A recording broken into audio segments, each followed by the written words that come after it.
Chapter 21. Rachel. Laying here in the dark, I really don't want to get up. Last night was so amazing. Since I have to pee, I know I have to get up, but as I do, Chris pulls me close to him, making me laugh. Baby, I have to go to the bathroom, I whisper, and try to get up again. I am so used to getting up this early in the morning, but Chris sure isn't. So it makes me laugh again when he says in a sleepy voice, "Too early." "You don't have to get up, Chris. Go back to sleep. But I have to go to the bathroom," I whine, really having to go. After a minute, he lets me go, so I jump up and run to the bathroom, making him laugh. When I am done in the bathroom, I walk back out to the room to find Chris has went back to sleep. I know I won't be getting back to sleep, so as quiet as I can, I sneak out of the room. I know Chris said there wasn't any food, but maybe there is at least something to drink. So I go to the fridge. Finding nothing in it, I look in the cabinets, but find only dishes. Not wanting to drink from the tap, I decide to just go watch TV until Chris wakes up. I watch TV for about an hour before all I can think about is how thirsty I am. Maybe the tap isn't bad to drink, but walking back to the kitchen, I find Chris's jeans still on the floor. Memories of last night flood my head, really turning me on. Wasn't there a water in the back seat of the car? So, picking up his pants, I look for the keys, but come across his wallet first. It would be so easy to just open it and find out who he is. But at the same time, I know there has to be a good reason he doesn't tell me. Maybe he is a friend of Preston's, so that is why people use him. No, that can't be it, because he said that girl did those mean things because of his money and name. Maybe he is really loaded like Preston. From what I have heard, the Preston family is very rich. Would I be okay with dating someone like that? What if Chris is like a cousin or something? That goes back to the question of would I be okay with that? He is nothing like Blake, though, so maybe that isn't all rich people like I thought. At the same time, Preston is said to be a total ass, too, and that is why very few people even know what he looks like. Putting his wallet back, I grab his keys. He will tell me when he is ready. I love Chris and trust there is a great reason for him to not tell me. As I walk out to the car, I am very thankful that this place is extremely private because I only have on Chris's shirt. Finding the water, I go to head back inside, but hearing the water, I walk around the cabin instead. I really do love it out here. It is so peaceful. Walking over to the small fence, I start to think of what I could put in here. A garden would be nice, with all kinds of flowers. Looking around the yard, a dog would be nice too. I walk over to the fence to go to the water, but there is a lock on the gate, and I don't have a key. So I just sit on the grass to watch the water. I don't know how long I sit here, but the sun is up now, so maybe Chris is awake. Or I can wake him up. As I walk on the back porch, it hits me. I walked out the front door, so this will be locked. With a sigh, I walk around the house, thankful there is no stickers in the grass since I have no shoes on. Walking inside, I close the door as quiet as I can, so if Chris isn't awake, I won't wake him just yet. Walking over to throw away my bottle, I can't find the damn trash can, so I open a few of the lower cabinets until I find it. Why didn't I grab my bag when I was in the car? I guess I will just put my clothes back on from last night and change later. So I pull off Chris's shirt and pick up my clothes. I start to pick up Chris's clothes and fold them, but as I bring his shirt to my nose to smell his amazing scent, I hear a soft chuckle, making me jump and spin around to find my boyfriend on the couch. Turning bright red, I ask, "How long have you been there?" making him laugh again. "Since you walked outside." He answers with a smile. "Why?" I ask, very curious. But he doesn't answer, he just shrugs. Picking his clothes back up, I fold them and put everything on the bar. I notice Chris looking at his jeans with a sad expression. Walking over to him, I straddle his lap as I whisper, "I didn't look. All I did was get your keys to get water out of the car." "Why not? if you want to know so bad. He asked me, but I don't miss the hurt in his voice. Because yes, I want to know, but I also know you will tell me when you are ready. So I will trust my boyfriend and wait, I say, as I kiss his neck, making him gasp. Just to tease him more, I start to grind on him as he says, Can I help you? I don't answer. I just start to suck on his neck. I know there will be a mark, but I really like that idea, so I don't stop. Feeling his hands run up my thighs, I can't help but smile. Can I help you? I whisper in his ear as I kiss and nibble at it. I watched you get dressed, so I know you don't have anything on under the skirt. He fights to say as I start to rock my hips faster. Pulling back, he gives a whine as I stand up, making me laugh. Leaning down, I grab his boxers and look up at him to see he is looking down my shirt, making me smile as I say, These are in the way. He doesn't say anything or change where he is looking, but he lifts up for me to pull them off. Once those are out of the way, I stand up, making him pout for losing his view. He really does seem to love playing with my breasts, and fuck, I love that too. So I pull my shirt off. As it hits the floor, Chris goes to move, but just to tease him more, I playfully say, No sir, you stay put, or I put the shirt back on, making him freeze. As I go to take my skirt off, Chris whispers, You leave that on? I'm so confused. Why does he want me to leave it on? Does he not like how I look? Feeling extremely sad, I look at him, making him laugh, and say, Come here, baby. Still pouting and confused, I take a few steps to him as he leans forward. Putting his hands on my knees, he slowly runs his hands up my legs, taking the skirt with them. My breath catches as he runs his finger across my wet pussy. I spread my legs more as he moves closer to me. Looking up at me, he smiles as he puts his hands on my waist and lifts me up. Laying me on the couch, he kisses my lips, then leaves a trail of kisses to my sex. God, Chris, I moan, as he licks my clit and fingers my sex to perfection. After a few mind-blowing orgasms, Chris pulls back and sits on the end of the couch. So going back to what I was doing, I straddle his lap again. Reaching between us, I rub his hard dick on my wet sex, making him moan. Do you want this? I ask. God, yes. He whines, making me giggle as I sit on him. As I start to slowly ride my boyfriend, he kisses and sucks on my breast, making this even better. After I have countless more releases and Chris has two himself, we decide to go take a shower. Liz said she hates showering with James because someone is stuck waiting in the cold while the other is getting washed up, unless they have sex in the shower. But with this shower, the water falls from a shower head on the ceiling. After we both wash our hair, I turn to Chris and put my arms around his neck, making him laugh. Jumping up, he grabs my ass as I wrap my legs around him. Kissing his neck again, he pants out, Baby, if you keep doing that, you are going to get fucked in the shower.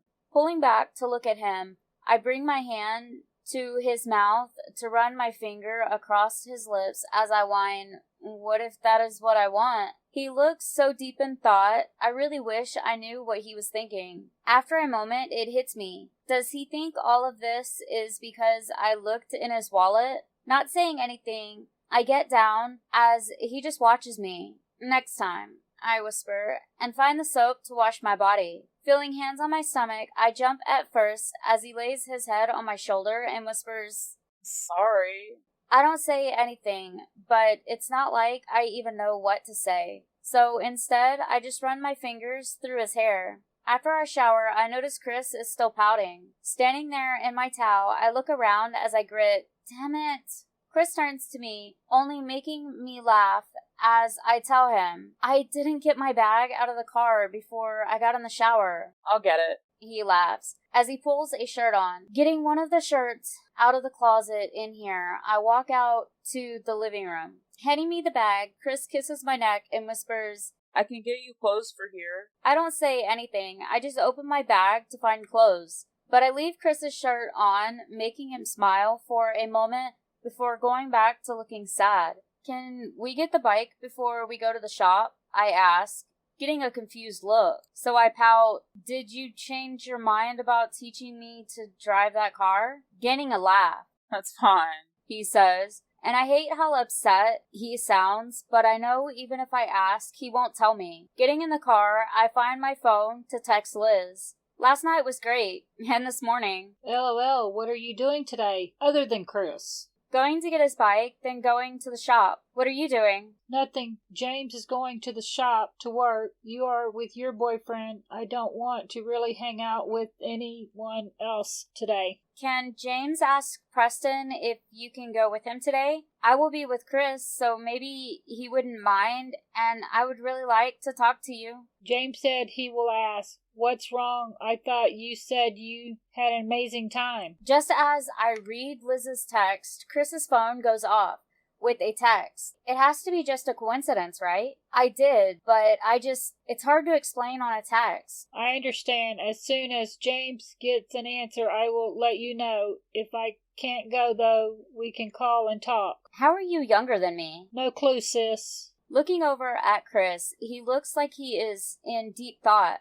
I love you, I whisper, but can't help but feel like I did something wrong. I love you too, Chris whispers, but never looks at me. Then again, he is driving. After a while of total quiet, I ask, did I do something wrong? And that makes him look at me, then back at the road. No, Manoj. Huh? I ask, making him laugh. No, my angel. He repeats in English. Manoj? I say, making him smile as he nods his head. That's French, right? I add, as he nods his head again. I like that, I say with a smile, but I still feel like I did something wrong. Getting to the hotel, I get out to open the gate. As he gets out of the car, I laugh. Wow, that really is the code to the gate. Walking to the back, he gets to a safe. Opening it, he gets keys out. So I walk over to a shelf that has both helmets on it. Noticing another jacket hanging up, I take it so Chris can have his. Turning to look at me, Chris gives me a laugh. I don't say anything, I just stick out my tongue and go to the bike. Grabbing his jacket, Chris walks over to me, putting his arms around me. What if I want you to wear my jacket? He whispers in my ear, sending chills down my body. They're both your jackets, right? I ask, wishing I would have asked before I grabbed it. Yes. He laughs. After he pushes the bike out of the gate, he locks it, then pulls out his phone. Chris looks at it for a moment and then looks at me, so I can't help but ask, what? Feeling very confused.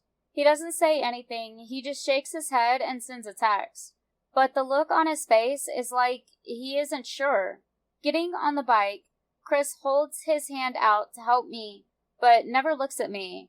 I feel so confused right now. I spend the entire trip to the shop trying to figure out what is going on with Chris. Does he think I did look in his wallet? Is that why he seems worried?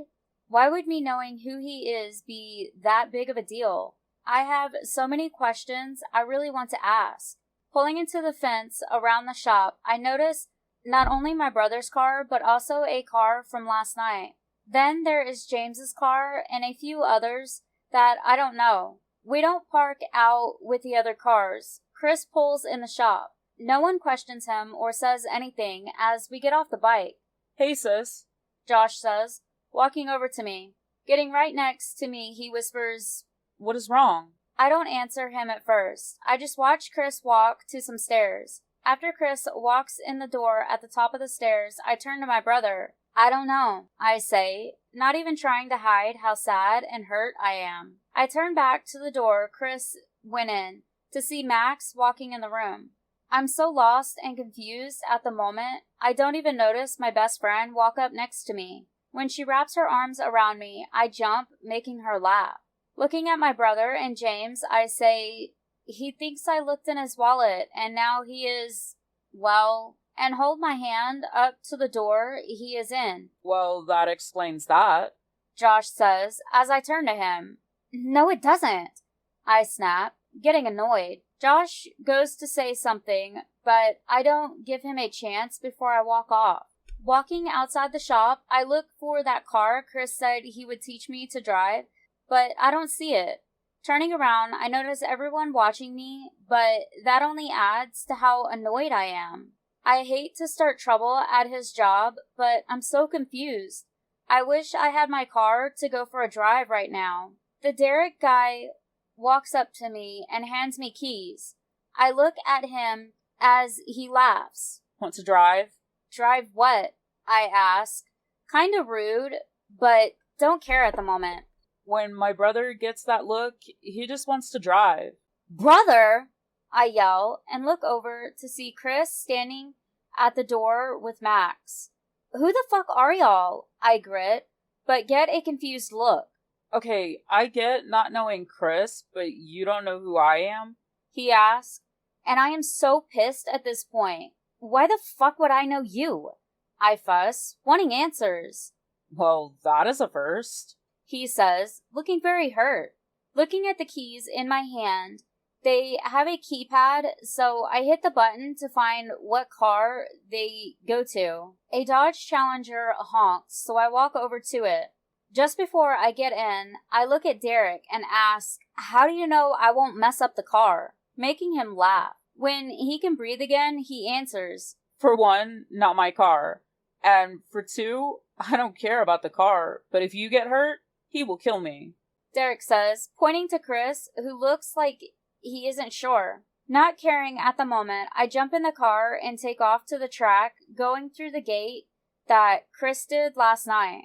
Chris, watching my girl drive off, I walk over to Derek. What the fuck are you doing? I grit out, very annoyed.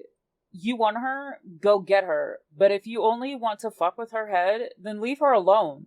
My brother says. I'm not messing with her head, Derek. I grit, making him laugh.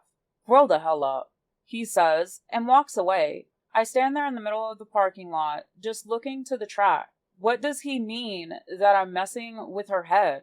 Go get her or leave, my brother says, again, really pissing me off. It's my fucking shop. You leave, I yell, then hear not far away. I thought Preston owned the shop. So I turn to see Liz talking to James. As I take a step to Liz to ask if they really don't know who I am, James steps in front of her. Walking up next to James, I whisper, I wasn't going to touch her. I know what people think of me, I just really don't care. Walking up to my brother, he has a huge shit-eating grin as he holds out the keys to his car. Snatching them, I grit, if she gets hurt, I will kill you. But that only makes him laugh. Jumping in his car, I take off to hopefully get my girl, Manoj.